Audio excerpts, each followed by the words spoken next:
Амралтын өдрийн мэндийг хүргэе үзэгчдээ бямб гараг болсон байна. Баазар нэвтрүүлэг та бүхэнд 10 дахь улирлынхаа 31 дахь дугаарыг хүргэхэд бэлэн боллоо. Нэвтрүүлгийн ерөнхий ивент тэтгэгчээр Голомт банк Алтан ивент тэтгэгч PC Mall. За өнөөдөр Боги ах маань онцгой шалтгааны улмаас бидэнтэй нэгдэж чадсангүй. Тэгээд бид 3 та бүхэнд баазраа өргөх болно. Орой мэнд. Орой мэнд. За тэгээд би эхлэхдээ бас та хоёроос нэг асуулт асууя гэж бодсон. Одоо ингээд Lakers-ийн фэн, Boston фэн байгаа шүү дээ. Тэгэн гурт баг нь ингээд молтрон гурт заяа. Араас нь ингээд үлдсэн багуудаасаа за тэр нэг төрүүлч хийсэ гэл нэг юм дэмжих хандлага төрдөг шүү дээ. Тийм баг байна уу? Бидэггүй надад төрдөггүй шүү. Огт төрдөггүй. Яг Boston дээрээ л үү? Төрдөггүй болохоор надад асуулт чинь бир сарилах боломжгүй болчихно. Гэтэ яг зүгээр ханаа харна шүү дээ. Энэ жил нэг энэ нэлийн дээшээ явчих юм шиг байна. Төрүүлчих магадгүй юм байна гэдэг зүгээр одоо нэг яг ажиллаж эхэлж шүү дээ би тайлбарлагч байгаа. Тэгэхээр зүгээр тэгжэл харна. Тэрнээс биш энэ төрүүлчихсэ тэр төрүүлчихсэ гэж нямбаш тэгдэггүй баг.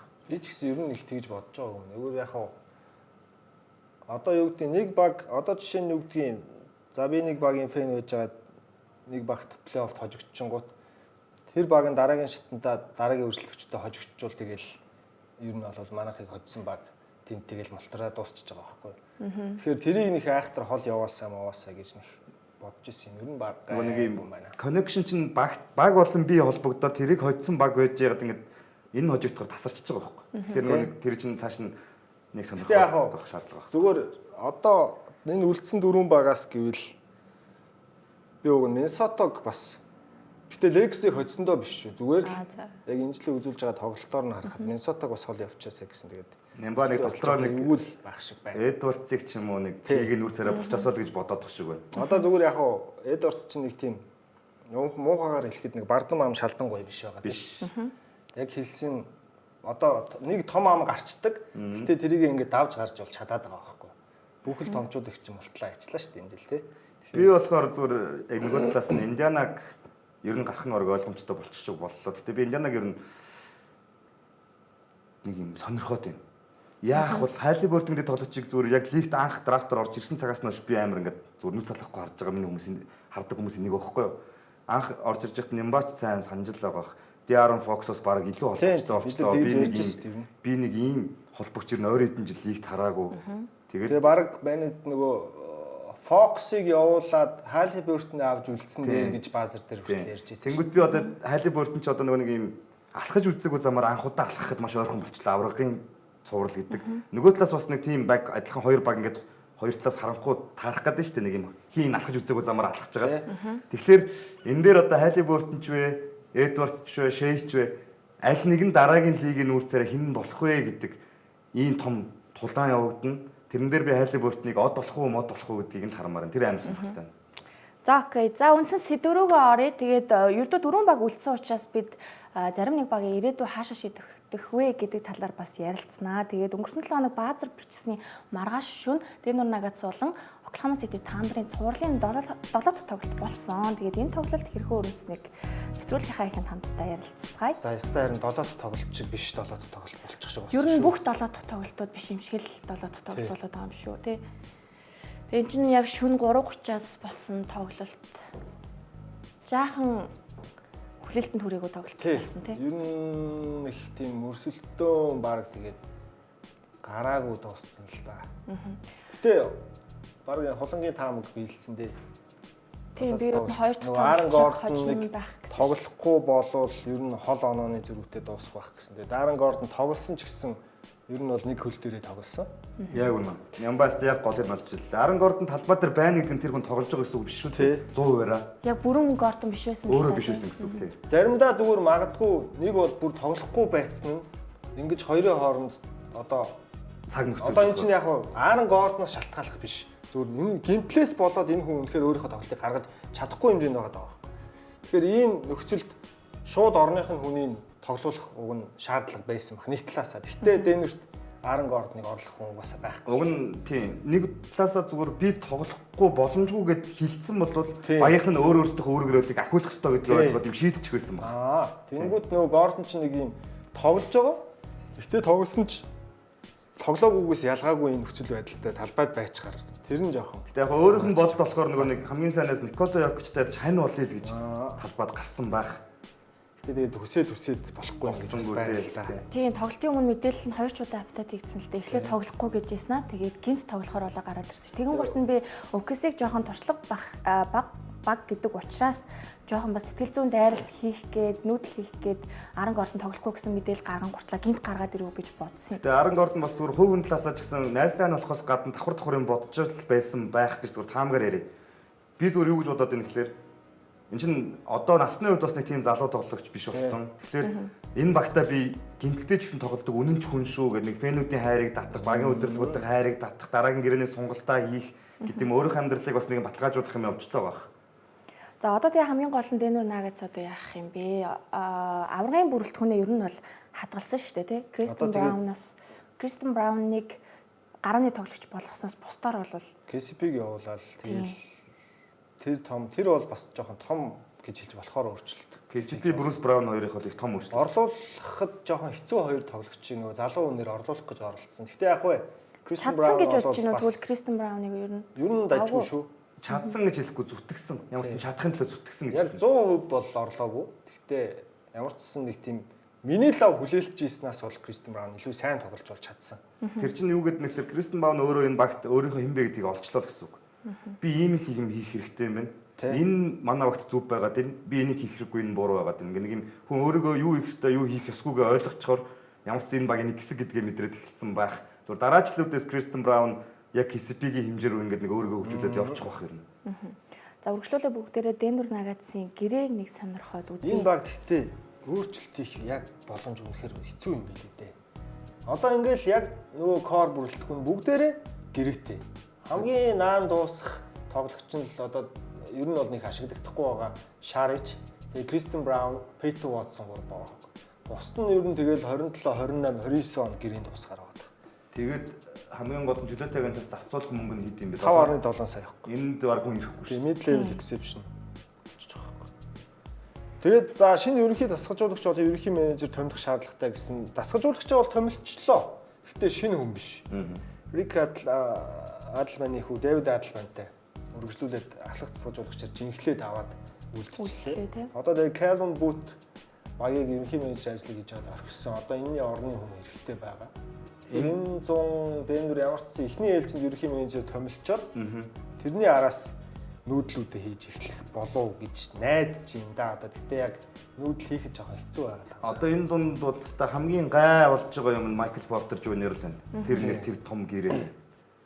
Энэ хүн ч одоо тэгээд орон гарan байснаа сүүлдээ бүр гарan болоод бараг цаашаа тоглож чадах юм уу юу болоод байх шиг байна. Нэг багтаа өөрийгөө олцсон байсан юм алдаад ах шиг байна. Одоо Майкл Портер Жуниорын цалин 38 сая, Кристен Браун нь одоо 5 сая орчим гэж бодоход энэ хоёр тоглогчийн Кристен Браун хавьгүй нөлөөтэй сайн байлаа шүү дээ. Яг ойлгоод идэг болчихжээ. Нэг талаасаа Майкл Портер Жуниор бараг сар тоглохгүй байх мөрний гэмтэлтэй тоглосон л доо сая болов. Тэгэхээр бас нэг талаасаа тэрийг ойлгож болох талтай. Гэхдээ одоо дахиад энэ тоглогч дахиад 3 жилийн гэрээ байгаа ингээд үргэлжлүүлээд явна гэдэг бол Дэнвер жоохон хэцүү.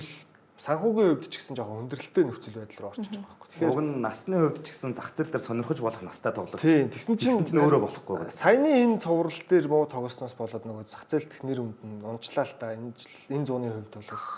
Тэгэхээр зүгээр юу гэдгийг за бүр нэг одоо муу багууд л сонирхож нэг тийм цалингийн зэс. Угаасаа багууд чинь нэг юм тухайн жилдээ цалингийн зэснийхаа 90-ээс дээш хувийн заавал тоглогч нартаа зарцуулж явах ёстой байдаг. Тогтоогдсон цалингийн зэснээс. Тэгэхээр нэг тиймэрхүү журмаар л баг авбал юу юм гэхээс одоо яг том баг MPJ-ийг сонирхно гэдэг жоохон хэцүү л болчихлоо. Тэгээ бид гурав юуны тухай яриад байгаа вэ гэхэлэр Дэнвер Нагатс бол Йокичтой байхад үргэлж контендер баг аврагнлоо дайрж байгаа баг тэрийг яг энэ бүрэлдэхүүнээр бол одоо хангаж чадахгүй байна гэдэг энэ жил бид нар хардсан өнцгөөс дараа жил яах вэ гэдэг талаар одоо нэг юм хилцүүлэг маяг юм хийгээд шүү дээ. Майкл Портер Жуниорыг яг өвлөл явуулах байсан бохоо. Тийм, ер нь бол эхлээс өмнө тэгсэн бол Дэнверт арай илүү ашигтай бас үнцэтэй байна. Амар юм ойлголдог болчиход. За үргэлжлүүлээд өнөөдөр бүсийн цуврал эхэлсэн. Тэгээд Миннесота Timberwolves Oklahoma City Thunder Game-ийг Миннесотад тэ үнэхээр сэтгэл төрсөнгүй. За яасан бэ? Тэгээд юу бодогдож байна? Ер нь тэгээд одоо энэ цуврал эхлэхийн өмнө нөгөө ярьж исэн зүйлүүдээсээ санаа бодолч эргэж байна манай хоёр. Хараагүй байна, бүрэн хараагүй байна. Би бол гэхдээ одоо ер нь гарц гаргалгаа жоохон хэцүү болчлоо л гэж бодчих Миннесотагийн хувьд. Мэдгүй. Би бол өөрийнхөө талбай дээр очиод юм яаж эргэж магадгүй л гэж бодчих. Би бол харин бүр талбай дээрээ харин хоёр хожиж чадах уугүй юу гэж бодоод байна. Миннесотагоос. Зөв эхний хоёр тоглолтын ингээд тоглолт статистик янз бүрнүүдийг харахаар Назрид, Никед Александр Вокер гэх мэт нөгөө нэг энэ хүртэл явхад амар нөлөөтэйсэн тоглогч нар сайн тоглож чадаагүй л байлээ шүү дээ. Эхнийх дээр ялангуяа. Тэгэхээр эдгээр тоглогчид нөгөө нэг Сревагийн талбай дээр жоохон сэтгэл зүйн хувьд эдгэр чинь бас нэг юм айхтар том давцсан дээр анх удаа гараад ирчлээ шүү дээ. Анх удаа үстэй. Хоёр дахь шүү дээ. Хоёр дахь удаа. Анх уу. Донто Ди Винчензо бол анх удаа. Анх удаа. Нөгөө хэд нь өнгөрсөн жил бол нөгөө даас тожигдсон байсан шүү дээ. Тэгэхээр талбай дээр ирэхээр арай өөр баха. Стревагийн талбай дээр зурж явах юу гэсэн юм магадгүй. Тийм. Оксигийн энэ талбай ер нь их тийм шигүү ингээд чахаад суучдаг. Ер нь бол бус ордноос нэг арай өөр юм шиг санагдаад байд. Тэгээд нэг юм заваа юм байт юм аа. Үнэн биш. Нотлох албагүй үнэн гэх юм уу? Тэр одоо хэрэгждэг юм уу? Нэг 10 жилийн өмнө бол энэ Окси чинь яг иймэрхүү том тавцан дээр ирж байгаа багуудыгаа сүнстэй буудал болгочдөг гэсэн юм байна. Тэгээд ингээд нэг өрөөнд нь ингээд үл үзэгдэх нэг юм байгаад идэв. Спорс шиг тий. Спорс чинь нөгөө могоо зогоо явж исэн гэдэг. Тэгээд шүүн ингээд унтаж чадаагүй тамирчид яаж талбай дээр тоглох уу гэж бодлоо. Юу гэх тийм үү? Тийм. Спорсос тийм заваа юмнууд хамгийн их гардаг байсан байхгүй юу? Сарсан буугахаа талбай руу оруулах, air conditioner-оо унтраан, ордныхоо air conditioning унтраан, буудалд нь гадаа нь эсэн бусын юм болгоно бас л тиймэрхүү юмнууд болдог байсан. Тэгээ Оксигийн яг спорс шиг тийм бодиттой бол биш. Гэхдээ тэгж яригддаг байсан юм байсан. Тэгээд энэ жил ч гэсэн нэг тийм болсон шүү дээ. Лукагийн гиз өвддөг. Тийм. Ер нь нэг тиймэрхүү нь болдог байхгүй юу? Энэ ихтэй нотлох албагүй, нотолж чадахгүй нүнгүүд. За тэгээд ер нь бол Миннесота Тэр юу гэдэг нэхэр Миннесотагийн талбай дээр очихоор Миннесота ч тийм хийж магадгүй. Тийм. Оксигийн тоглогч нарт индексийг өдрөнд адилхан нэг жоохон хөдөө газрын болсон ч үү. Ер нь бол Америктаа гэж. Соёлоос жоохон хэцүү холтцсон маягийн хүмүүс шүү дээ. За одоо тэгээд энэ улирлаас JW, Shake, Home Green-ийг их гурал гэж ярих бүрэн эрэхтэй болж байна. Чамтай санал нийт. Тэ Home Green-ийнх арай дутуу байна. Би бол энэ хоёрыг зүгээр нэг Dynamic Duo гэж нэрлэмээр байна. JW-тэй хамт. Home Green бол дутуу байгаа. Арай дутуу. Юу их гэдэг нэрэнд бол хүрхээрг байгаа. Ер нь нэг дараагийн олимпийн цикл дээр л яг бэлэн болох байна. Одоо ер нь Четик чинь 28 оны LA Олимпик дээр л тэр хүний яг шоугийн гол хүн болох хамгийн том шалгуур болох байх. За тэгээ энэ цуврал 2 тэг болчлоо шүү дээ. Тэгэн гурт цуврал 2 тэг гэж эхэлсэн тохиолдолд 76 буюу эхний хоёр тоглолтод хоцсон баг нь цуглаан цувралдаа хоч магадлал нь өндөр болоо явчихж штэ. Тэгээд бүсийн авраг гэд Миннесотаг хараад исэн. Тэгээд Оксигийн эсрэг яг юун тааруу байгалаад байна гэж харж байна. Одоо статистик үзүүлэлтээр бол зөвхөн тоглооны самбараар л илүү байгаад байгаа юм. Тэгээ бусдаар огтхонч Оксиг гүцэхгүй байна л та. Үгүй ерөөсөө Уулын за бодол та рентлих ч юм уу те биеийн хүчээр илүүрхэх бүрэн боломжтой тоглогч зөндөө байгаад ш. Назрид, Чет, Home Green хоёрын биеийн хүчийг харьцуулж харах юм. Гол онооны зүрх үүсэж байгаа юм. Хоёулаа нөгөө ихний тоглолтын хөтөлтөөр ярьжсэн шүү дээ. Окси угаасаа бөмбөг амар тасалж байгаа баг. Хамгийн их бөмбөг тасалж байгаа баг. Тэрэн дээр Миннесота өөрсдөө бөмбөг бас хамгийн их алдаж байгаа баг. Тэнгүүд тэр хоёр чи юм эсрэг тэсрэг хоёр үзүүлэлт тулангуут яг нөгөөх нь статистикаараа батлагдаад гарчиж байгаа. Одоо ихний тоглолтын дээр JW 5 стил хийлээ шүү дээ. Одоо би нэг юм ярихаар хүмүүс ойлгох юм болов уу юм болов. Сагч чинь юм тодорхой цаг хугацаанд тодорхой өгцөн талбай дээр тоглож байгаа спорт шүү дээ. Тэгээд нэг юм давтамж яваад байгаа байхгүй 24 секундэд тоглоод 24 секунд хамгаалдаг. Энэ давтамж чинь Нямбагийн хэлсэнтэй холбоотой ярихад дунд нь таслаад ингээд бөмбөг таслаад байхгүй болохоор хэмнэлээ алдаад нөгөө буцаад хэмнэлдээ орч чадахгүй тэгээд нэг юм 80 давтлах байсан бол 74 давтлаа цөөхөн давтлаад ирдэг ч юм уу ингээд нөгөө баг нь 80 давтлах байсан. Нөгөө баг нь 80 давтлах байсан бол 86 давтлах. Тэнгүүд ингээд нэг юм 10 давтлахын зураг гараад тэгэхээр тэндээс нэг 4 5 илүү ичгэж 18 зөвлөг гараад тийм л юм болоод тэгээд угаасаа тэр нэг юм өгөгдлөн ч гэсэн тийм юм лээ. Тэр нөгөө нэг JW мав чинь балиар урт гартай юм билээ шүү дээ. Зүгээр зөксөж байгаа өвдгөө мачгаар урт гартай. Зүгээр хүн хажуугаар нэг бөмбөг 50 залах ямар ч боломжгүй. Тэгэхээр яг Нямбагийн тайр хийсэнд яг зөв. Тэр бөмбөг алдталтаас болоод тийм болоод. Хамгаалтаар уулын ер нь хамгаалтаар ойролцоо. За тэгээс хамрын тоглогч нар өндрийн байдал ер нь ойролцоо. Гол асуудал нь бөмбөг таслалт нөгөө баг нь бөмбөг алдсан. Ерөөсөө бүх юмараа энд хэцүүхэн байна. Биеийн хүч аль алинд нь байна уу байна. Нурууны өндөр аль алинд нь байна уу байна. Нэгнийгээ одоо илт илүүрхэх ч юм уу те. Одоо эхнэрчтэн Лекс Миннесота хоёр нурууны зөрүүн дээр алуулж зөрж байгаа шүү. Тэгэхэд чи энэ хоёр дээр бол тийм байхгүй байхгүй. Нямбагаас нэг юм асууч. Түрүүн чи эхлээд нөгөө нэг Антони Дорцыг ингээд нөгөө нэг бардам ам шалдангүй биш гэж бодож байгаа гэдэг жисэн. Гэхдээ чи сая болохоор нэг жоох найдвар тасарсан юм шиг мэрж шít. Антони Дорцаас яагаад найдвар тасарч байна? Энэ би бол Эдвард сая одоо дараа нь үзэх байх л та. Угаасаа хоёрт тоглолтын дээр угаасаа тэгж тоглоод тэгэл бас болсонгүй байхгүй. Ганцаардаад байна тий. Тийм, үнэхээр ганцаардж байна. Одоо Рендл бол за яг улирал плей-оффт ингээд их найдвартай сайн тоглоод яваад байсан бол сая хоёр дахь тоглолтын дээр яаж тоглов тий. Сүүлийн одоо өнөөдөр нэг хүчлэлтэй ч гэмээр нэг статистик гарцсан байсан. Тэрний юу гэхээр Карл Антони Таунс, Жулиус Рендл хоёр дахь тоглолтын сүүлийн 5 минутанд талбайд хоёр дахь тоглолтод энэ 4-р үед нийлээд 5 минут талбай тоглосон байна.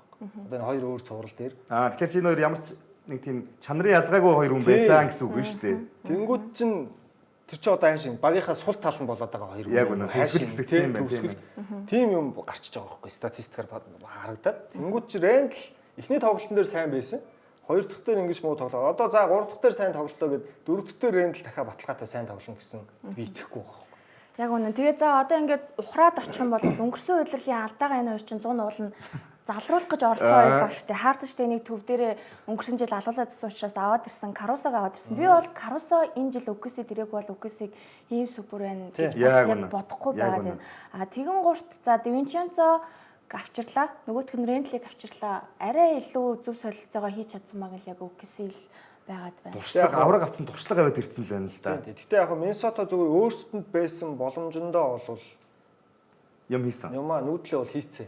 Одоо юу гэдгийг Миннеаполис манай Монгол шиг цаг агаартай хүүтэн газар, тийм газар NBA-ийн том од тоглогч удаан тоглоно гэдэг боломжгүй. Солилцоо ч юм уу чөлөө тагантаас илсүүлж авъя гэдэг ч гэсэн жоохон хэцүү учраас байж болох байсан одоо нэг хүнжлийнхээ өрөөр хөлөөж ийсэн байхгүй Миннесота бол байж болох байсан солилцоогоо хийсэн тий.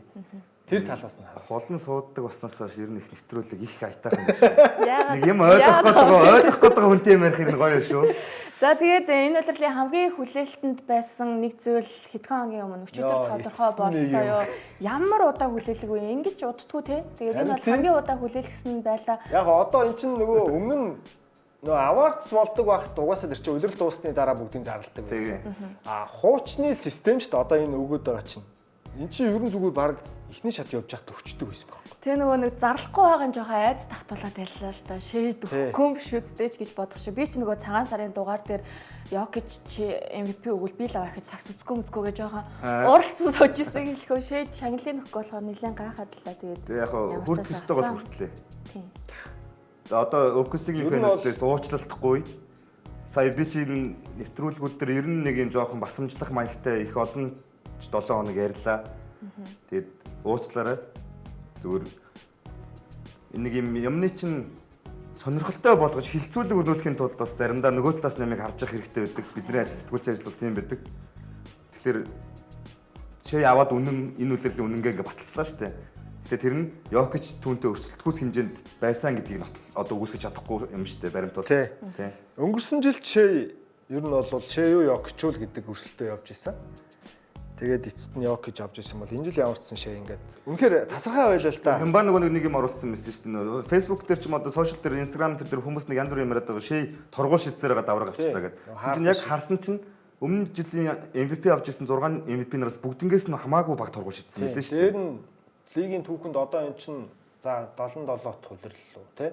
77 жилийн түүхэнд 29 MVP гэхээр үндсэндээ лигийн MVP нарын 3-1 нь шээс олон торгуул шийдсэн л байгаа байхгүй юу. Өдрөлт MVP болсон өдрөл та. Тэгэхээр одоо за яг тэр үед контакт ихтэй байсан, цодон болдог байсан, алдцдаг байсан, алдаа их гардаг байсан байж болно. Гэхдээ тэрнээс чинь хойш 2010 оноос хойш MVP авсан тоглогчид ч гэсэн одоо магадгүй Харден, Вестбрук ч гэсэн шээс олон л торгуул шийдсэн байдаг. Яг үнэ торгуулийн шийдэлд олон шийдэж байгаа ч өөр уур чадвар гэдгийг бас ойлгохгүй алдаа авна гэдэг чинь бас чадвар шүү дээ. За тэгээд Чанга ажил шүү дээ. яагаад MVP болох ёстой шалтгаанууд гэх юм уу? За ер нь бол энэ үлрэлд нийт авсан оноогоор бол тэргүүлсэн box plus minus буюу ер нь бол талбайд үр ашигтай байсан тэр тоогоор бол тэргүүлсэн 30 оноо авсан тоглолтынхоо тоогоор 40 оноо 50 оноо авсан тоглолтынхоо тоогоор л тэргүүлсэн бөмбөг тасалтаар лигт 2-т жагссан. Вау. Тэгээ Канадаас одоо Стив Нэшээс хойш MVP болж байгаа анхны буюу Канадын төвөнд 2 дахь тоглогч. За OKC-гээс бол Durant, Westbrook нарын араас MVP болж байгаа. 3 дахь тоглогч болж байна. Стив Нэшийн нөлөө амар том юм аа. Тэ. Нэшийг үзчихсэн хүүхэд сакс сонирхоод сакс тоглож эхлээд Магадгүй MVP болчихсон. Картер ч үж магадгүй Картер тий бас юм уу, тий. тийм одоо нөгөө Картер эффект гэж кино хүртэл байдаг ч тэр бол Канадын сагсан бөмбөгт Бараг Картер ч үж магадгүй юм байна да. Картер ч өөрөө саксан бөмбөгт ямар хайртайгаа 40 гартлаа тоглоод өөрийгөө маш олон удаа эвдэж өөрөөрөө зогсож тоглосноор харуулсан шүү дээ. тий. Тэгэхээр Картер эффект гэдэг киног үзэж маань үзчихсэн бол тэрэн дээр ер нь Vince Carter гэдэг тоглогч Канадын сагсан бөмбөгт ямар том хувьслыг авчирсан. Хоккей улсыг сагсан бөмбөгийн улс болгосон юм бэ гэдгийг харуулдаг.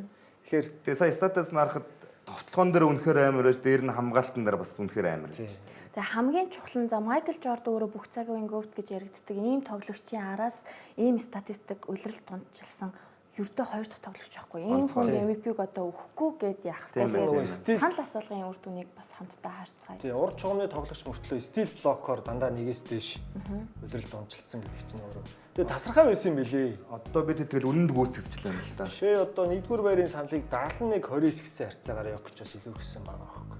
100 саналаас 71-ийг авсан юм шүү дээ. Янас тэгсэн чинь жоохон сонирхол юм твит хийсэн бэлээ. Гэхдээ одоо ийм энийг ингээ ярихаар манай үзэгчид ч гэсэн хүн болгоны бодол өөр мөр гэдэг нэг жоохон хүүхчиг гиний юм ярих л баг. Бид нар энэ санал өгж байгаа хүмүүсийг 100 жил сагсан бөмбөг үдцсэн сагсан бөмбөгийг ойлгодог юм соёлтой хүмүүс өгж байгаа бүр мэрэгчсэн сэтгүүлч нар өгж байгаа гэж харах хэрэгтэй.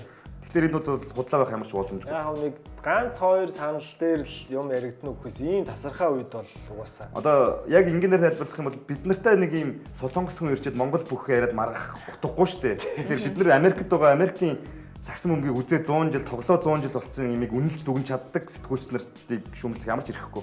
Тэгээ Янасын надаа тэр Дойлцсон байлоо тий. Нэг юм гэхдээ одоо би амар гайхаад яагаад тэгж твит оруулж байгаа юм бол Шемс Чараня ер нь бол нөгөө MVP ингээд чей болжээ гэдгийг залбисаар зарлж байгаа байхгүй твит дээр хамгийн анх болсон юм мэдээлэл авлаа гэсэн. Тэгсэн чинь тэрийг нь авчирч шеэрлэнгүүтээ Шемс хакт болцсон юм уу?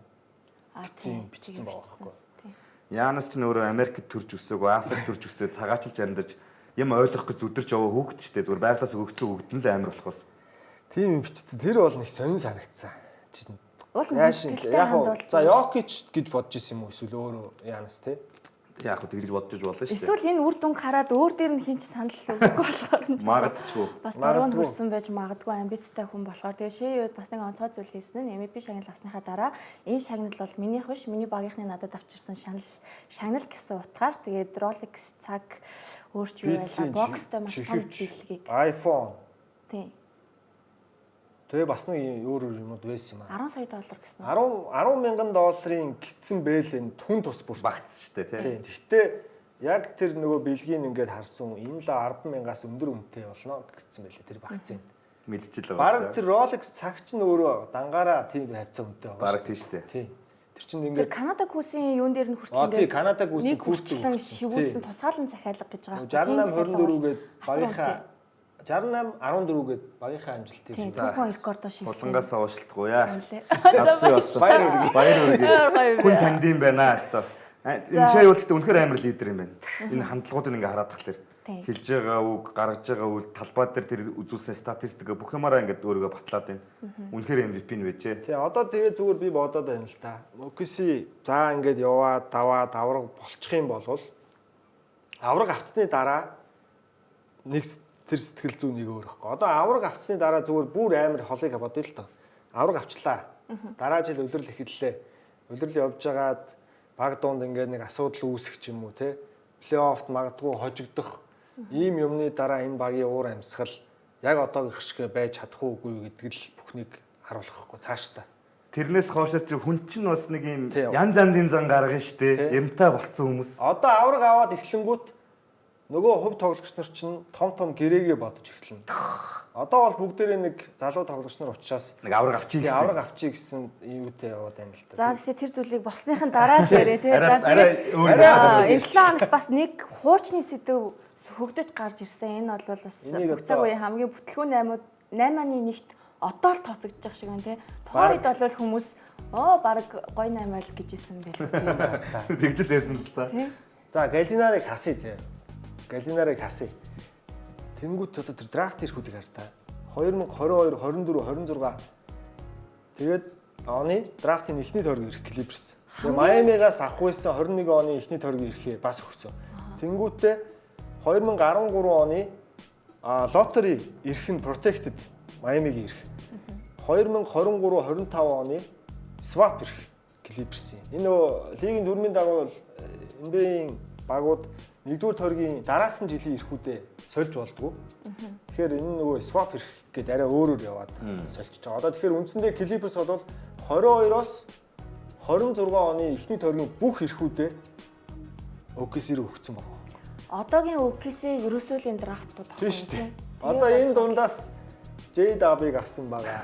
J-Tom-ыг авч авсан байгаа шүү дээ. Ер нь бүгд байгаа дөө. Тэгээ сая энэ эхний тоглолтын дээр Миннесотад хожигдоо явж байхад тэр сэлгэн сууж байгаа Кеннeth Williams гарч ирэл 2 хийгээл тоглооны гүйцэтгэл нь 100% та тоглолтыг бүр эргүүлчихэж байгаа. Одоо Денверийн эсрэг цуврал дээр Jalen Williams жишээ нь Jokic дээр яаж тулж хамгаалав те. Тийм манай. Энэ 8 минутыг хийж яхад Clippers-ийн шийдвэр гаргасан хүн хэн байсан бол гэдгийг сонирхолтой надад. Тэр үе Jerry West байсан баха. West гэхдээ энэ E8 хийгээгүй л баг. Энэ Steve Ballmer өөрөө баг дур мэдээд хийцэн юм шиг харагдаад байна. Яг тэгэхээр спортоо сайн мэдхгүй хүн маш хурдан хугацаанд амжилтанд орё гэх нэг бизнесментэйгээр хандсан байгаа байхгүй. Одоо манай Монголын сагсанд гарч байгаа юмуд шиг яг адилхан. Нэг юм чин бизнес бол яг нэг юм зарчим нь арай өөр. Гэтэ сагс ч бас өөрөө бизнес. Сагсанд гэхдээ үр шимэн ингэж нэг юм удаан хугацаанд эхлээд бэлдэн, суулгана, тэрийгэ хөгжүүлнэ ингээд нэг юм удаан хугацаанд гардаг.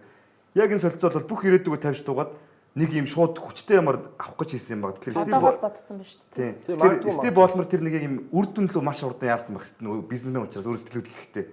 Тэнгүүт одоо Steve Ballmer сагсаа үцээр гадаг жоох юм ойлгож эхэлж байгаа бах энэ дээр бол. Тэг яа харахгүй Jerry West арай ч юм солилцоо хийхгүй. Ер нь бол энэ чинь ямар сагчин байсан хүн шүү дээ. Тийм сагсчин байсан. Дээр нь одоо Lakers-ыг Warriors-ыг босгоцсон хүн шүү дээ. Тэгэхээр арай ч юм нүдрүүгөө хуруугаа хийсэн солилцоо Jerry West бол багийн эцдүүд нь бас заримдаа нэг юм багаасаа хүний хийж байгаа ажлаас жоохон холдоо сурчул үгэн те. Хаана. Одоо Dance Master харагдсан шүү дээ. За тэгээд үргэлжлүүлэн бүгдээрээ Миннесота дээр жоохон төвлөрч ярьцгаа. Game 2 хэрхэн өрнөснийг яриа. За Антони Эдвардс ямар тач ихний тоглолт шиг бол байгаагүй. Өөрөө ч гэсэндээ хэвлэлийн урал дээр хэлсэн байсан шүү дээ. Би бол хоёр дахь тоглолтын дээр бүхнээд ажиллана гэдэг ялчууд ажилласан. Энэ тоглолтын өмнө MVP шагналыг Адам Силвер гаргав. Нэг юм ингээд талбай 9-оор талбай дээрээ үзэгчдийнхээ өмнө MVP авах хамгийн гоё зүйл байдаг. Тэгээд бахархалтайгаар авч шүү дээ. Тэгээ энэ тоглолт эхлэхийн өмнө Богийнх надад за өнөөдөр танах нэг хожигдол хүлээн дээ гэж хэлсэн. Тэгэхээр нэг манайх Rolex авцсан хожих байх уу гэдэг. тийм дээрээс нь тэгээ шүүгч байгаа хамрыг чихээл ихэлсэн л. Дорт цогцсон тийм. Scott Foster хамрыг зогцсон ш нэрээ те. За тэгээ Крис Пол ирж Шейд баяр хүргэсэн. Тэгээ бас Шейн өнөөдрийн амжилт энэ тоглолтын ур чадвар бас Крис Полтой холбоотой байна. Анхны үлгэдэж авсан хүмүүсийнх нь нэг юм уу? Тэ. Яг ер нь бол Полын араас гарч тоглодог байсан шүү дээ Шей чи. Ер нь бол холбогч байлаа шүү дээ. Тийм. Сүүлдээ л одоо л SG болчиход байгаа болохоос. За тэгээд Эдвардс л өөр тоглосоо. Ямар ч зэн залуу бол хийсэндээ хүрээд байгаа. Өөрийнхөө зүгээс. Тийм нөгөө Рендл маань энэ тоглолтын дээр алга болсон доо. 6 оноотой дуслаа. Тэгсэн байсан. Тэгсэн.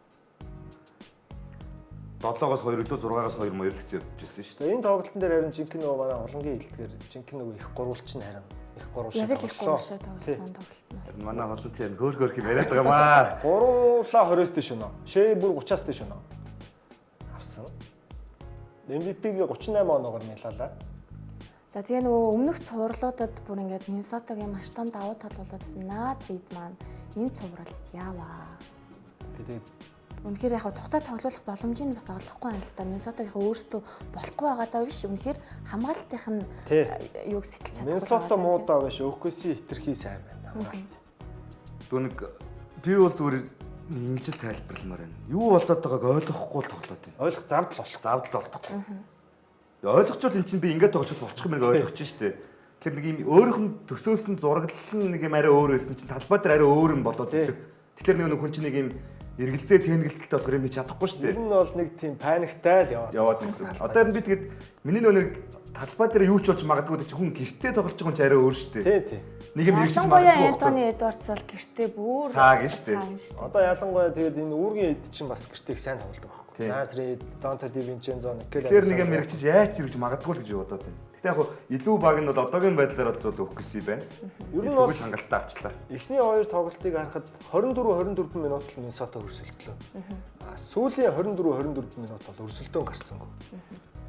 Одоо ер нь ингэх юм байна дөө хэдүүлээ ч гэсэн нэвтрүүлэг дээр цаашдаа болж байгаа зүйл дээр өөрсдийнхөө төвлөлтийг хийгээд нэг ямиг тааж ярих ш таамаглаж бодтой нөгөө өөртөө харсан үтсэн бүх баримтууд дээр ингэж явбал арай дээр юм байна те. Тэгэхгүй нэг юм харанхуугаар тех болов гэж ярих чинь нэг юм хүүхдийн гинэ хүсэл болчихвол юм л доо. За тэгэн гурт би одоо үгсийг Денвертэй өмнөх шатанда таарсанд айгүйх баярлаад байгаа байхгүй юу. Тэгэн гурт шүү дээ тий. Одоо би айлын талбай дээр очиод жоохон муу эхлэл хийчих болов гэсэн айц мэз одоо байхгүй болцсон. Тийм. Денвертэй хийгээд нэлээд сайн туршлагацсан гэж бодоод байгаа. За тэгэн гурт энэ тоглолтын онцлог статыг бүгдээр хамтдаа харцгаая. Түрүүн яг нөгөө ярьжсэн л бөмбөг алдалтаас авсан оноо дээр л хол зураг 53-20 шүү дээ. Нэг батлах юм ярих гад яарад байгаа амар яараар зүгээр амьсгаан дүргсэл. Тийм байна танаг амар зүрх гаргасан байна. 53-20 гэдэг чинь 33 оноог бөмбөг алдалтаас нь илүү авсан байна. Харин тийм ээ. Тэгээ бүсийн финалд 25-15 тэгээ бөмбөг алдаагүй J-Dub 2000 оноос хойш дөрөвд тоглогч болж байгаа юм. Нямба новшима. Үнэхээр тэгээ өөрөө гол нь чинь бөмбөг алдаагүй мөртлөө хэдэн удаа бөмбөг тасалсан бэ гэдгийг бас бодолцох хэрэгтэй. За тэгээд Shea улирал болон плей-оффт 58 удаа 30-аас дээш оноо авснаар Durant-ийн амжилттай. Окусигийн түүхэнд нэгт бичигдээд тэнцээд ирлээ. Одоо нэг удаа 30-аас дээш оноо авчих. Ганцаараа нэгт бичигдэж эхэлнэ. Тэгээ 3 оноо шидэлтийн одоо шидсэн тоо нөгөө энэ Миннесота ч орж чадхаа болчиход байна. Тийм ээ. Эхний тоглолтод 51, хоёр дахь тоглолтод 39 шидсэн юм. Тийм боо. Багасгсан байна шүү. Тий. Тэгснээ Окуси болохоор 54 хүн шидсэн өөдөөс нь. Тэгээд цувралын бөмбөг тасалт 22-7. Хоёрхан тоглолтод 22 удаа бөмбөг таслалаа шүү дээ. Юу гэсэн үг вэ? Энэ Марк Дайгно гэж дасгалжуулагч үнэхээр гоц ухаантан байж магадгүй юм байна. Тэгээд нэг яриад идэг нь ер нь худлаа биш юм байна. Энэ залуучуудыг ийм болтол тоглуулсан биш. Будтай талбайд 112 64 гэсэн харьцаатай оноо авалтын илүү байхгүй. Миннесота ерөөсөө шидсээр байгаа л 2 хожигдлаа. Ер нь дасгалжуулагчдын баг нь ч аятайхан байгаа юм байна. Лидер нь ч үнэхээр супер байгаа юм байна. Окуси зүгээр энэ чигээрээ явсараа давраг авах магадлал одоо яг одоогийн байдлаар хамгийн өндөртэй болчихлоо. Тэгж л ярмаар энэ өнөөдөр бол. Би бол энэ дээр тэгж бодсон. Одоо ингээд энэ тентгийн багаас ирсэн хүмүүст ингээд нэг өөр ингэсэн ойлголттой хүмүүст заахаас илүү багаас нь юм заах чараа амар шүү дээ. Аргагүй манай хүн бага ангийн багш. Бага ангийн багш. За харагдуултай хүн шүү дээ. Яг анхнаас нь яг л зөв системээр л босгоод ирсэн байна. Хүүхдүүдэд итгэх итгэлийн өгсөн, урмын өгсөн байна, бурууг нь ойлгуулсан байна, зөвийг чиглүүлж өгсөн байна гэдэг нэг айгуу сайн л хасгалжуулагч юм байна. Тэгээ нэг хүүхдээ өсгийг харах хэвээр гоё байдаг шүү дээ. Одоо тэгээ энэ эдэг арай гоё байгаа маркетинг. Гэтэ цуврал бол дуусаагүй тийм Миннесота руу ямар тач шилдэж маргааш өглөө 8:30-аас хэцүүдсэн байгаа шүү. Миний яг би бол одоохондоо нөгөө талд нь гарч чадгаа жоохон хамгаалах маягтай байгаа шүү дээ. Би одоо таявтай шууд нийлээд цуврал дууссан гэж нэвтрүүлэг ямар ч утгагүй болчихсон. Гэхдээ гэтээ ер нь миний хувьд бол тийм байна. Амгаа эсрэг байгаа гэсэн үг. За би эсрэг ч байна. Эсрэг биш ээ. Ер нь яг Миннесотад боломж байгаа гэдэг талаас нь л ярьж байгаа шүү тийм. За ингээд техник хэсгийн энд хүрээд өндөрлүүлээ эргэж ирэхдээ бид дорнодын цувралын талаар ярилцах болно. Нэвтрүүлгийн хамтран ажиллагчаар технологийн дараагийн хоёроо хамтдаа Unitel Group. Баазар нэвтрүүлэг та бүхэнд улирлын 31 дахь дугаараа хүргэж байна. Нэвтрүүлгийн хамтран ажиллагчаар Илүүд Тэмүүл Пепси за үргэлжлүүлэн дорнодын талаар ярилцъя. Тэгээд энэ хэсэгт бол бүр үнэхээр супер гоё зүйлүүд зөндөө болж байна. Тэгээд өнгөрсөн 7 хоногт гоё гэж хэлж байгаа нөгөө нэг таамгийг ивдээд байгаагаар нь хэлж байгаа. Тэгээд гейм нэгээс эхлэе. Индиана Нью-Йорк Никс. Юу болов доо бурхан минь. Энэ би зүгээр энэ цувралын тоглолтын дээр дууссан гэж. Баранд нэрээ тэгж хэлмээр санагдсоо. 3 минут 40 хэдэн секундэд 16 он нэлээд явж ирсэн шүү дээ. Гэсэн чинь Арне Смит гээд Бостонд орон зай олдоогүй тоглогч зүгээр 5 хийгээч. 5 хийсэн шүү дээ. Биш 6 5 минутанд 6 галзуурсан. Би өөрөө тайлбар дээр суужсан. За ер нь ч Нью-Йорк аваад явчлаа да гэд баг эвлэрэг шахуу байжсэн чинь Несмит хийсээрээ оруулаад ирсэн. Тэгээ төгсгөлийн лидер нь тавина лээ. Тэгэхээр Нью-Йорктой юу ярих вэ гэхээс илүү баг Индианатай юу ярих вэ нэр. Одоо эн чинь одоо нэг бол нэг өөр хэрэг. 2 удаа хийцэн байж та энэ дээр одоо 3 дахь удаага сүүлийн 1 минутанд 7-оос дээш оноогоор илүү явж исэн тоглолтод барьж ирээд очиж байгаа байхгүй. Өнгөрсөн жил тэр Бостон дээр их том юм ойлгож тээ эднэр. Тий. Тэрэн дээр чинь жоохон л дутаад байсан шүү дээ. Цуурлал нь 4-1 гэсэн харьцаатай болохоос биш. Тоглолт болгоно нь эцсийн мөчөд дуусчихсан. Ялагч нь зүгээр Индианач байж болохоор байсан цуур шүү. Тий. 4-1-ээр баг. Энэ тоглолтыг за яг над шиг үзсэн хүмүүс зөндөө байгаа хаа. Би бол яг эхний 3 уяг яг суугаад үзсэн. Тэгээ би нэг за өнөөдөр очижээ гэж бодоод би өөр ажил хийх гэж явсан. Тэгээ амгаагийн дөрөлтөөр нь орж ирээд үзсэн чинь бүр өстө бүх юм эргэцэн шал өөр болсон явж. Хоёулаа нөгөө хөтөлтөн дээр сууж байхад яг би зургалсан яг нэг тиймэрхүү юм болсон тий. Яг тийм. Катыг бол сайн эхлэл хийх байх гэжсэн. Кат сайн эхлэлээ хийсэн гэхдээ сайн төгсгөлөө тавиад тий. Энэ Өвжаниноби гэдэг ста салгалсан хүүрлээсэн да энэ тоглолтын дээр бол. Харин яац юм бэ? Ямар нэгэн зовир мовир бол дараа Хөдөө гадаа ингээ байж хат нөгөө хорхог боодог хийхлээр халуун чулуу гарч ирээд нэг өгөхлөөр авч чадахгүй хүмүүс нэг ингээ нэг алдчихад шорон дээр хутгачдаг шиг юм болсон нэрээ. За тэгээ энэ шийдэлт. Яа энэ гэхдээ зураас гიშгээг бол бүр кино. Яг нөгөө Дуранти 2 см л дутсан да энэ. яг нөгөө Дурантийн Бруклинд байхдаа Бакс эсрэг хийж исэн шийдэлт байхгүй. Тэгээ яг хөө ингээд тэрэн дээр чинь бол нэмэлт цаг дээр хожигдчихдөг үү? Хожигдчихтэй. Энэ дээр бол нэмэлт цаг дээр арай хоншоортой хожигдчихж байгаа байхгүй. Тэгээ Халибертон ч бас л том хүүхд юм аа гэдгийг харууллаа да. Гэхдээ энэ тэр олон юм ярьж андеррейтэд биш overrated гэсэн хүмүүсээс л боллоо. Бүх юм. Дотор нээс араатын сэрэг ажил. Тий.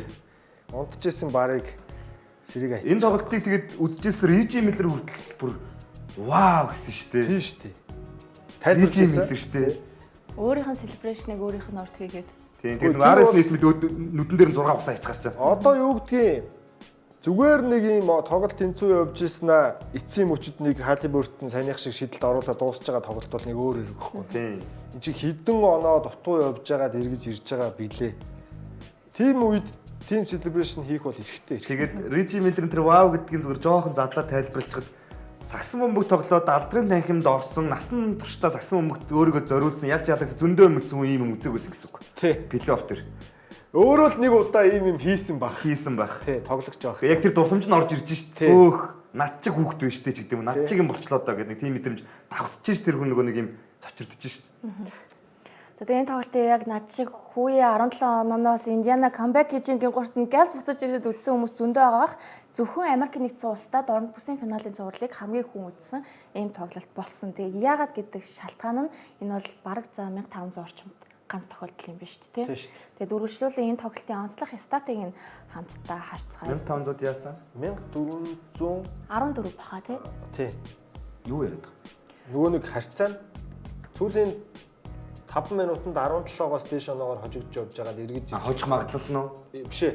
Эргэж ирж хоцсон тохиолдол. ганцхан офт тий. 1400 дуу. Тийм 1434-т нэг юм байна. Вау. Тэгээ энэ муу статын эзэн нь Никс олчиж байгаа шүү дээ. Тэгээд Рижи Миллер вау тул аргагүй юм байна штэ. Юу ч үзээгүй. Тийм хараагүй байсан шүү дээ. Өмнө нь ийм тоглолт 1434 удаа болоход Никс хожиж исэн л гэсэн үг шүү дээ. Гэтэл энэ удаад Индиана хожиж байгаа. Тэгэхээр чи вау юм байна л та. Ер нь бол ахиж хизээч давтагдахгүй ч байх магадлалтай ийм л. Одоо бид нар дахиж энэ тоглолт харахгүй. Харахгүй. Гэтэ мэдхгүй. Индиана энэ жил баг 3 удаа харуулчлаа л да. Ер нь болвол тий, одоо нэг удаа байсан бол яг 2 байсан бол яг 3 удаа ийм тоглолт харуулж байгаа байхгүй тий. Аз бол нэг бол аз гисэн, хоёр бол аз дахлаа гэсэн. Одоо 3 дээр чинь тэгээд аз гэж ярихад шутахгүй л аз гэдэг үг ч өөрөө аз шүү дээ. эхний тоглолтын гол зүйл бол ерөөсөө бөмбөг алдталтаас нь хурдан довтлогоонд Индиана оноо авсараа л дууссан. Тэгээ Өөртөө 7 удаа бөмбөг алдсан байхгүй Индиана. Тэгсэн чинь нөгөө талд Никс болохоор 16 удаа бөмбөг алдсан. Тэрийг 27 оноо олгож хуургасан байна. Тэгээд Халибертон 30 оноо 10 ассисттэй тоглолтыг энэ жил одоо ийм статистик гаргасан 6 тоглогчийн нэг боллоо. Тэгээд Арн Несмит энэ жилийн плей-оффт нийт 35 холын зай шийдэлд оруулсан гэдэг үзүүлэлтээр лигт одоо плей-офф тоглосон нийт тоглогчдоос 3-т бичигдэж байна. Энэ Халибертонд сая нөгөө олимпийн шигшээ багт явсан зүйл бас амьдралд нэг том өөрчлөлт ойлголт өгсөн баха. Би талбайд гарахын тулд ингэж тогсогч байх хэрэгтэй юм байна. Өөрөө бас дайрах үедээ дайрж оноо авч явах хэрэгтэй юм байна гэдэг ч юм уу. Энэ жил бол их тийм оноо сулбар эхлүүлсэн ч гэсэн төгсгөлийг бол финиш амар сайн хийсэн шүү дээ. Плей-офф орж ирэхдээ. Тэгэхээр ер нь нэлээд юм ойлгоцсон л толгой болчлоо л доо. Энэ улирлын турш бүгдээрээ ер нь яриадсан шүү дээ. Никсийн энэ олон дундчилж байгаа минутууд гэх. Тэгэнгүүт одоо Арн Смит 4-р үед 20 оноо гэдэг чи одоо баг Леброноос л хардаг зүйлүүдийн нэг байгаад шүү дээ. Тэгэнгүүт Индиана заяа ямар нэг одоо ингээл дасгалжуулагч нар ингээл хувилбар зураал энэ хувилбарыг хийгээ гаргадаг шүү дээ. Индиана болохоор тэгж тоглодгоо хүсснээрээ довтолдог болохоор сүүлийн мөчид яг яаж довтлохоо тоглогч нар нь аягуулсаа ойлгоцсон юм уу энэ Бостон Селтиксийн free flow. Тий. Нөгөө 80-аад оны сагсан бөмбөгийн. Нөгөө Бостон одоо Рик Карлос ч өөрөө 86 онд Бостон таймд авраг болж ирсэн. Тэгээ тэр бүрэлдэхүүн тоглож ирсэн. Тухайн үеийн Бостон яг одоогийнх шиг ийм free flow гэдэг хувилбар дуудлаггүйгээр талбай дээрх 5 тоглогч нь өөрсдөө ойлголцлоороо довтлогоо бүтээдэг ийм тоглолтын арга барилтай байсан баг. Тэрийг яг Даас дээр ч 11 онд ашигласан. Одоо энийг Индиана дээр тэнгууд тэр зүйл төр хамгийн гол зүйл нь тэр хувилбар гэх юм яашин. Тэр нэг чөлөөтэй арга барил дээр холбон тоглогч нь хамгийн чухал байдаг байхгүй. Тэнгууд одоо эн чинь яг гарт нь байгаа хамгийн том үзэр нь Халибертон гэдэг холбон тоглогч байгаад байгаа байхгүй. Джейсон Кид байсан. Тэгээд нөгөө өмнө ярьжсэн шүү дээ. Рик Карлайл 86 онд авраг аваад 2011 онд дахиж авраг аваад нэг юм давхцлууд яваад энэ цаг хугацааны ийм давхцлууд нэг хэдэн жилийн зайтай ч юм уу нэг юм тэгээд тэгэхээр юу хэлэх гээд байгаа юм гэхэлэр дэлхийд дээр ерөөсөө нэг юм шинэ юм үүсэж бий болно гэж байхгүй. Нэг тохиромжтой үедээ гарч ирдэг л одоо систем ч гэдэг юм нэг юмнууд байгаад идэг. Тэгэхээр нөгөө монголчууд яриаддаг монгол систем сагсан бөмбөг тийм байх юмш боломжгүй чинь 100 гаруй жил үүсэж хөгжөөд ингээд нэг юм бүтцэн биетэй болсон юм шүү дээ сагсан бөмбөг гэдэг. Тэгэхээр юу гэдэг нь одоо яг тийм free flow-оор тоглож байгаа баг жишээ нөгөө талч гэсэн өнгөсөж гэсэн баг тэгж тоглоод байгаа шүү дээ. Тий. Яг ингэж ноёлдог цаг үе ирж л баг шүү. Тэгээ дээр нь одоо сайхан бас нэг ер нь нэвтрүүлэгч гарч ирсэн подкастууд ч байсан. Одоо угаасаа супер багийн 90 үе дуусч байгаа. Супер баг бүрдүүлэх боломж ч байхгүй болж байгаа. Санхүүгийн талаас тийм. Одоо 3 супер од багийнхаа цалингийн цэсний 90%-ийг 80%-ийг дангаараа эзэлчихэд үлдсэн 20% дээр нь өөр сэлгээний 7 тоглогч бүрдүүлнэ гэдэг чинь боломжгүй болчиход байгаа. Одоогийн цалингийн системээр бол. Тэнгүүд супер багийн 90 үе дуусаад одоо яг юм багаараа тоглолдог. Одоо Индиана шиг, OKC шиг. За яг шээ үнэхээр супер тоглогч. Гэхдээ одоо J-Dub энэ жил бүх хотод боллоо яг удаа. Одоо л нэг төвшин арай өөр яригдчих. Детройт ямар байлаа? Тийм, Детройт байна. Тэнгүүд одоо энэ бүсийн финалд үлдсэн 4 багаас яг үнэндээ бараг супер баг нь Нью-Йорк байхгүй. Бүрэлдэхүүний хувьд бол. Лигийн 30 багийн 30 дасгалжуулагч атаарах хэмжээний гэдэг байгаа шүү дээ. Дарааны талтаараа тий. Тэнгүүд чинь яг үнэндээ бодит байдал дээр нөгөө супер баг нь одоо нурам унж шít. Эвгүүд ирж байгаа байхгүй. Яг энэ багаараа тоглолдог баг эсрэг. За тэгээд өнөөдрийн тоглолт тэгвэл хэрхэн өрнөсөн юм бэ? Яагаад бид нар Никсийг ингэж яриад байгаа яг нөгөө онооны дутуу байдлаас эргэж ирээгүй л болохоос зүгээр тоглолтын агуулга бол яг ихний тоглолттой адилхан. Тийм. За яг нь Нью-Йорк ихний тоглолтын дээр ер нь бол хожигдсон байсан тоглолт гэж хэлж бодоход өнөөдөр ч гэсэн Нью-Йоркт хожих боломж бүрэн байсан байхгүй. Тэгэд өнөөдөр зүгээр нэг хүнийг би бүр Гэтэ яг энэ Таунс муудаа биш баха. Таунс тийм амар муу хамгаалттай та биш. Зүгээр л Индианагийн энэ хурд Таунсыг муу хамгаалттай мэт харагдуулаад. Би энэ дээр зүгээр Таунсыг зөвтгөх гэх үү, өмөөрөх гэх үү нэг юм ярих уу. Таунс муу хамгаалтай харагдаад нь шүү дээ. Тий. Таунсын карьер эхлэлийг бодоорой. Драфтын номер 1 байсан. NBA скаутууд энэ хүнийг Кентакигийн бүтээгдэхүүн лөө. Тий. Хамгаалт нь бэлэн гэж бодож авсан. Энэ тэр үедээ энэ хүн системтэй хамгаалт хийж чаддаг гэсэн үг. Тий. Очсон багийнх нь тэрнээс хойш карьерийг бодоорой. Миннесотад байгаа. Тий. Тэр багт оноо авдаггүй хэрэгтэй байсан. Энэ хүн өөрийгөө хөгжүүлэх талбар нь оноор үл явцсан. 3-аас шиддэг болж юм. Тий. Арай л оноор тоглоод эхэлсэн. Тэгэхээр нөгөө нэг өөрийгөө хамгаалтан дээр дахиж ажиллах цаг хугацаа байгаагүй гэсэн үг. Тэгээд нөгөө нэг юм хамгаалтын нүдэ мартаад эхэлсэн ч гэдэг юм уу. Зарим юмнууд дээр ингээд нэг ажиллагаа дутж байгаа юм. Тэр боломж нөгөө нэг хамгаалтууд чинь ингээд одоо хөгжөөд шинжилгэлээр явж байгаа шүү дээ. Тэрийг гүйцэж чадаагүй л гэсэн үг. Одоо тэнгууд Нью-Йорк жишээ нь өнгөрсөн жил за Миннесотад байсан. Миннесота өнгөрсөн жил жишээ нь Таунстай бүсийн финалд хүрсэн л баг байхгүй. Йокчиг жишээ нь Таунс яаж хамгаалсан юм? Сайн л хамгаалсан шүү дээ. Тэгсэн. Тэгэхээр энэ хүн чинь нэг тийм муу хамгаалттай одоо бүр одоо энэ хүмүүсийн яриад байгаа шиг те бүр ямар ч хамгаалтгүй тоглогч шиг биш байхгүй юу? Биш тийм. Чи хамгаалт биетэй бол биетэй. Бэртэй бол бэртэй. Хамгаалдаг хүн байхгүй. Зүгээр л Индианагийн энэ нэг одоо нөгөө түрүүний ярьсан нөгөө чөлөө систем чинь энэ хурд энэ гейм пейс нь Таунсыг зүгээр өнөөдрийн хувьд хинч биш болгочлоо л доо. Тэгээ tips юу ч ойлгохгүйсээр галз урал дуусах юм. Тийм би бол типсийг нэрээ. Йоо. Гэхдээ таяр зүгээр бодоорой. Энэ би амар утгагүй юм ярьж магадгүй зарим үзэгч нарт. Тэгээ таяр намайг ойлгочих واخ. Tips ихнэр аваагүй хүүхдгүү ганц би хүн штэ. Тэ. Амьдралаас зарим юмыг ойлгохгүй гэсэн үг штэ. Тэгвэл нөгөө талаасаа яриул хардаа тэр тусмаа сагсан бөмбөгийг үнэхээр тэгээд амьдралаа зориулсан хүн байж ийм шийдвэр гаргаж болохгүй байхгүй бас. Мухардаж явсаар хагаад мухард тулчаад одоо буцах зориг байхгүй хүн байхгүй да. Тэрийг нотлох гол хичээгээд байгаа. Тэнгүүд заах өнөөдөр ингээд Таунсыг тэр 4-р үед 3 минут тоглуулсан шийдвэр яг нэг талаасаа зөв байсан. Гэхдээ яг гарах ёстой үед нь гаргачихгүйсэн баг. Арай л удаацсан. Тийм. За тайлбар дээр хүртэл юм ба ингэсэн шүү дээ. Халибертон 3 шидлээ хийлээ, Таунс суусаар, тэнгууртаа ардаас нь Төрнер хийлээ, Таунс суусаар байна гэж бүр яг Катиг гаргах гал байсан тий. Тэгээд хахад л Катиг гаргаж ирээгүй. Тэгээд гаргаж ирээд яг ойр гаргаж ирсэн тий. Ер нь бол Мичел Робинсон дээр хак хийгээл эхлэхтэн суулгач байсан байхгүй. Тийм, яг үнэ. Тэр нэг хоёр тургуулахаа нэг нь хийсэн шүү дээ. Тэгээл суулгач. Гэхдээ уг нь хамгаалтанд болохгүй байсан ч гэсэндээ довтлогон дээр оноо хүчтэй хэрэгтэй байсан. Эхний тоглолтын хөтөлт дээр ч тэр хоёлаа дундуур нь ч гэсэн ингээ ярьж байхад би хэлжсэн тийм энэ цуврал дээр нэгсээс Мичел Робинсон ч юм ингээ амар үр хөтөлтэй тоглож байгаа. Яг л юм өндрийн давуу тэднэрт байгаа. Tips тэрийгээ сайн олж харахгүй байна яг үнэндээ. Хизээ нь ашиглах уу, хизээ нь болжуулах уу, давуугаа авцсан үедээ дахиад тэрийгээ яаж баталгаажуулах уу? Одоо тоглож байгаа бол нэг юм бод дурагшаад гэлчээд хамгаалдаггүй түлхдэггүй байхгүй юу? Ард нь даавал нэг хамгаалж идэг хүү ч юм уу, бод ч юм ингээ нэг хараа байж идэг. Тим юм бол одоо үзэл тэгээ одоо тийм тэр нь тэрийг өөрөө олж харж байгаа ч юм уу. Одоо бид нар нэг ярьдаг шүү дээ. Ер нь зүгээр заах одоо NBA-ийн засгажуулагч солилцоогоо буруу хийлээ гэж шүүмжлэх нь хаашийн зүгээр. Гэтэ бид нар нэг ярьдаг шүү дээ. Тэрэн дээр энэ засгажуулагч нь солилцоогоо жоохон буруу хийчлээ дээ гэж одоо ярьдаг шүү дээ бид нар. Зүгээр тоглолт үзэж байхдаа.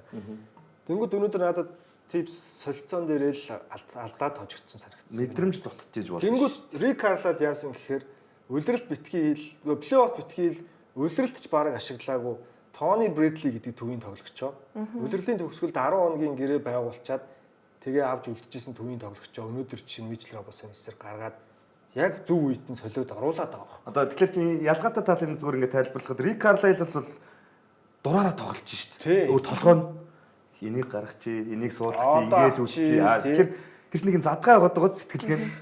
Типс болохоор өмнөх шин нойргүй сууж нэг юм бодож ингэж тоглоно гэж төлөвлөгөө гаргасан. Тэрнээсээ өөр сэтгэж чадахгүй яг тэрийг л хийх гэдэг юм. Тэгэхээр чи сэтгэлгээнүүд амар баригдмал байгаа зү. Тэгэхээр яг нөгөө тоглолтын ситуацаас хамаарч өөрчлөлт хийх чадваргүй гэсэн хойрог байна. Чадваргүй гэсэн.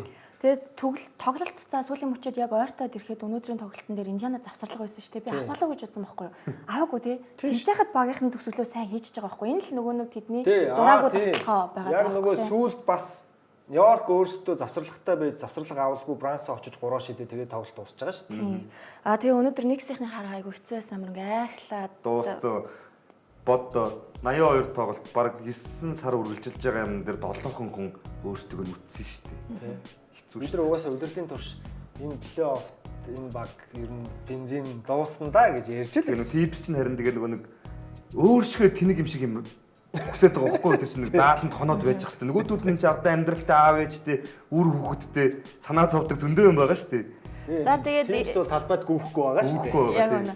Өнөөдрийн эхний тоглолтын Баатар Халибертон байсан бол өнөөдөр яа харахгүй тэгээд хуучны Торонтогийн Сиакам санагдуулан тэр Сиакам эргэж ирлээ. Плей-оффынхаа карьерийн дээд оноо 37 өнгөрсөн жил байсан бол тэрийг 39 болгож шинчиллээ. За плей-оффт 35-аас дээш өнөө авсан Индианагийн түүхэнд 3 тоглогч болж байна. Өмнөх нь Пол Жорж, Режи Миллер хоёр байсан. Тэгээд Кат талбайд байхад өнөөдрийн хувьд бол хасах 20 үзүүлэлт гарлаа. Өмнөхдөр нэмэх 9 байсан уг нь. Өнөөдөр хасах 20. Тэгээд 4-р үед 3 минут тоглосон. Тэгээ Халибертон 14 оноо 11-нд дамжуулалт 8 самбар 1 удаа бөмбөг алдсан гэдэг үзүүлэлттэй тоглолтыг дуусгасан. Джейлен Брансон цуврал бараг 40 оноо дундчлаад цувралын харьцаа тэг 2. Джейлен Брансон бол үнэхээр хуухтай юм байна. Үнэхээр мундаг юм байна. Зүгээр эргэн тойронд нь байгаа зарим хүмүүс нь сулбар юм байна, дасгалжуулагч нь мунхаг юм байна. Гэхдээ би бол Одоо хамгийн ихэнд юу н дасгалжуулагчаасаа нүүдэл хийх болов гэж Энэ бол зүгээр типс хэрвээ ингэж зурал дуусчвал типсийн карьер баг юм бид ингэж дуусгах уу? би бол зүгээр Нью-Йорк арай нэг одоо энэ хоёр багийн дасгалжуулагчийн солилцоход л өдөрт Нью-Йорк 2 тэг байхгүй. Яг үнэ. Миний бодлоор бол. Баг Тийм шүү. манай Жо Мазулаа очсон ч типсээс арай илүү тоглуулсан Бараг да. да. Арай илүү тоглуулсан шүү. Энэ хоёр Рик Карлайл Индианаг биш Нью-Йоркийг өдөртөө Типс Индианаг өдөртөл өдөрт цувралын ярьсан хоёр тийм. Манай Жо Мазулаа ч одоо Рик Карлайл маш шиг юм Марк Дагны энэ шиг нэг тийм амар genius menus тийм эрх чөлөөтэй хүн биш ч гэсэн замбраагүй тоглуулж чаддаг хүн бохгүй юу? Типс шиг юм баригдуулж ямар системгүй тоглуулж бол чадна шүү. Тэгэхээр чи эдгээр чинь арай дураараа тоглохоор арай өөр л тоглох байх. Тэгээ бүгдээрээ таамга өгсөн шүү дээ. Тэрэн дээр ер нь бол 3 Индиана байсан да. Тэгээд Никсийн нэг фэн над руу жоохон ууртаа орж ирсэн. Та нар Никсийг арай дэндээ дутуу үнэлж байна гэд. Тэгтээ Яг гэдэг гамс Тийм ч хоёртыг болчихлоо. болсонгүй. Тэгээ хойштыг боллоо шүү. За ингээд ийм байна үргэлжлүүлэн шилдэгүүд тодорсоор тэгээд ол руки тимээс эхэлцгээе. За энэ 1-2 дугаар баг нь. Угаасаа руки тимд бол 2 л баг тодруулдаг. За тэгээд Стефан Касл, Заки Ди, Рисаше, Сар, Джейлен Уэлс, за тэгээд Бузелис, Боб Карингтон, тэгээд нөгөө хин Портлендийн төвийн тоглогч.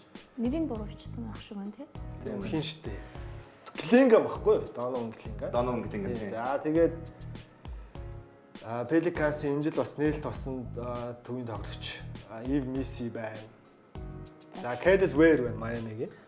Хоёрдугаар багийн сүүлийн 3-ыг бол үнэхээр Эстон мэдгүй Тэг яах вэ? Ер нь бол энэ залуучууд удирдлагын 2 дугаар хагаст ялангуяа энэ 2 дугаар багийнхан бол маш сайн тоглосон. Бүзэлс бүр үнэхээр гоё тоглож Тийм Бүзэлс бол үнэхээр Чикагогийн бас Новицкийг санагдуулсан. зөв дасгалжуулагчийнхаа доор тоглол бас тийм. Хааш нь хөгжүүлж чиглүүлэх вэ гэдгийг олж хараад явах юм бол дайггүй өгөгдөлтэй юм байна лээ. Энэ зүгээр гэхдээ энэ дундаас би зүгээр хараад нэг юм бод. Энэ дундаас чааваас од болох хүн баг алдагдаад гэж байна. Царайнч тэр нэрнүүд нь ч тэр байж байгааг хараад ч тийм чадахгүй гэж бодож байна. Кастл байж магадгүй. Кастл байж унтаж жоох маяг. Маш сайн үүргийн тоглогч нар. Айгу муухай харагддаг юм аа тийм ч. Нөө Нямбаг ярилцдаг чи Уэлс илүү тий? Уэлс тий манай төлөөс Тэр чинь чинь бас Кастл гоё Уэлс тоглогч. хоёртой ярилцсан шүү дээ. Нэг юм сагс чинь бас нэг юм өөр ингэсэн философи байгаа шүү дээ. Энэ том бизнес учраас. Ямар хүнийг од болгодог вэ гэхэлэр талбай дээр ийм гоё эстетик гоо зүйтэй уран байдаг хүмүүс эсвэл юм нэг юм эзэрхэг хүмүүс амар од болдог. Тий, одоо эмэгтэй хүмүүсийн сакс үзэх шалтгаан ч гэсэндээ үе Царайлаг байх хэрэг, Царайлаг байх хэрэгтэй. Нэр нь гоё байх хэрэгтэй. Им бэкграунд Сонирхолтой хүүхдийн байх сонирхолтой байх хэрэгтэй. тий, яг Тий үнэ. бэкграунд. Тэр саяны хэд дунд одоо тийм болцохоор харагдахгүй л байна л тий шаавс. За яг харъя өөр хийдэг. За тэгээ өргөлжлүүлээд all defense team. За бүх хамгаалтын 1-р баг Dyson Daniels, Lou Dort, Draymond Green, Evan Mobley, Amen Thompson. За маргах юм юу ч Ястаа алгүй. маргаан огт байхгүй тий. Amen Thompson бүрийн жил ямар гоё хамгаалттай Энэ байсан л залуу бай. Mobley. Нар зүүнээс мандаж баруун жаргадаг шиг хамгийн үнэн юм байна энэ. Тий. Тэгээ Dort-ийн өдөөс тоглох ямар хэцүү вэ? Гой энэ бол бүр үнэхээр маргаан байхгүй. Draymond Green-ийн амттай ч бинтэж тоглох хэцүү болоод. Тэгээд одоо Бас л маргаан байхгүй. энэ баг зүгээр бидний харж байгаагаар нэрлээд өнгөрч байгаа юм шиг баг юм шиг боловч энэ бол тоглогчдын авах цалинд маш том нөлөөтэй байдаг. 25-аас 30% Нэмэгдэж нэмэгдэж л очино. Дараагийн том гэрээнд нь Тэгэхээр нөгөө нэг саксмон бүгээс тоглож байгаа хүүхдүүдэд чи заавал супер одон байх албагүй. Зүгээр хамгаалдаг очиход чи бас ингээд амьдралаа баталгаажуулж болно гэдэг юм явж шít. Дрэмдрэн ингээд 8 дахь удаа нөө. тэг чинь Одоо дараа жил нэг авчвал эн чинь баг бүх цаг үед яригдах гээд шít. За 2 дугаар баг болохоор Томаны Камара багтсан. За манай инхи одтой хамт тоглож исэн тоглогч. High school Тий. төлөө. Юунд баха? Дейтэн төлөө. Дейтэн тох. Дейтэн тох тий. Одоо тэгсэн NBA хамгаалтын багт багтаад явж байна. Портлендийн залуу. За тэгээ Руди Гобер, Jaren Jackson Jr, J-Dub, Ivica Zubac нар хамгаалтын багт 2 дугаар багт багтжээ. Бас л маргаан байхгүй. Зубад. Тэгээд энэ дундаас нэг онцлогтой OKC-гийн 2 тоглогч хамгаалтын багт багтсан. Энэ нэвтрүүлгийг инхи од үзээсэй. Тастаад үзүүлээсэй эсвэл үзэгчд меншн нэгээд Томаны Камара өөрийгөө яаж өөрчилсөн, яаж олсныг инхи од сайн мэдж байгаа. Тэгэхээр би Эмбед орыг гэж байгаа бол яаж өөрийгөө хөгжүүлэх вэ гэдгийг нэг юм ойлгосоо гэж би амар хүсээд энэ зургийг хараад. Мони Камара бол багийнхаа онооны лидер маягийн хүүхэд байсан шүү дээ. Тийм шүү дээ. Дэйтэн дохтой. Товтлогоо Одоо хамгаалалт болсон байхгүй юм бэ орж ирээд. Тий. Ажилдаа байхын тулд. Тэгэхээр энэ хүн нэг өөрийгөө олцсон байгаа. Тэгэхээр Камара одоо ч гэсэн нэг ийм ойлгох нэг хэрэг байж түүний тоглож байсан биз дээ. Тийм. Тэр хоёр нь л ер нь товтлогоо талынхаа хоёр хүн байгаа гэсэн шүү дээ. Тий. Тэгээ одоо хамт нэрлэгдэж байгаа тоглогчдын харалтаа тий Зуб буц гэх мэтчлэн, J-Dub гэх мэтчлэн. Заавал NBA team. За эн чинь одоо 3 багтай. 3-2 нь хамт ихлээд харагдаж байгаа. Энэ хүлээг би зүгээр заавал хамгаалдаг бол гэж хэлээгүй шүү. Зүгээр өөрийгөө олороо л хийж байгаа. Өөрийгөө өөрчлөөрэй, тий? За Jalen Brunson, Steph, Edwards, LeBron, Evan Mobley бас нэг юмараа онцгой. J-Dub 2. Хамгаалтын багт хоёулаа багтсан мөртлөө бүх NBA-ийн багт бас давхар багтсан. Энэ бас онцгой. Хоёулаа анх удаа энэ жил бүх одод боллоо. Ер нь бол энэ хоёр залуугийн дараагийн том гэрийг нь баталгаажуулсан үйлдэл болчихлоо. За тэгээ 3 дугаар багт болохоор Kane, Halliburton, Harden, Towns тэгээ J-Dub орсон байгаа. Энэ дээр ч нэг тийм маргахаар зүйл байна.